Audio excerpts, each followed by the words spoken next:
looked at from the perspective of the 21st century, the fact that David Stevenson defended this case seems a little strange.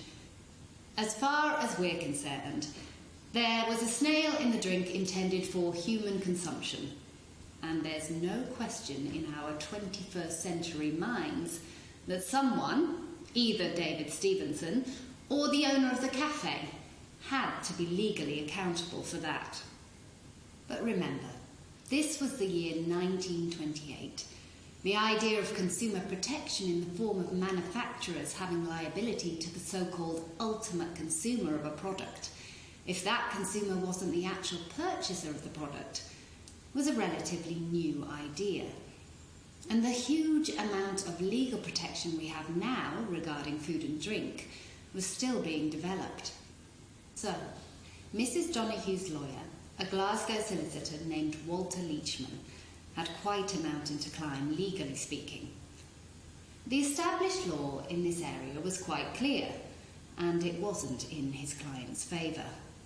It was simply this: if your case didn't fit one of the existing categories where the law said that the defendant owed you a duty of care, and Mrs. Donohue's did not, then you didn't have a case.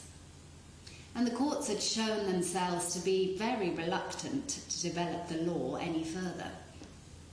This reluctance was largely because of something called the floodgates theory.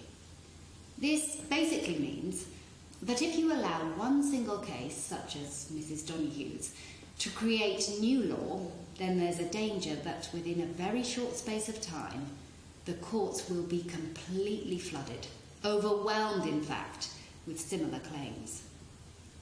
Mrs. Donohue's claim was based on a manufacturer's liability for the products that were consumed by people with whom the manufacturer had no contract.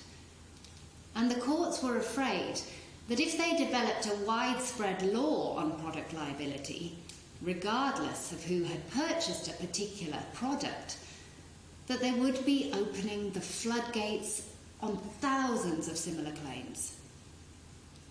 In the end, this case left the Scottish courts, and Mrs. Donohue's claim was finally examined by the highest court in the land at that time, the House of Lords. And the big question for the common law was this: would the 5 law lords who heard the case be willing to establish law that made negligent manufacturers liable to the end consumer for their products, regardless of who that end consumer was?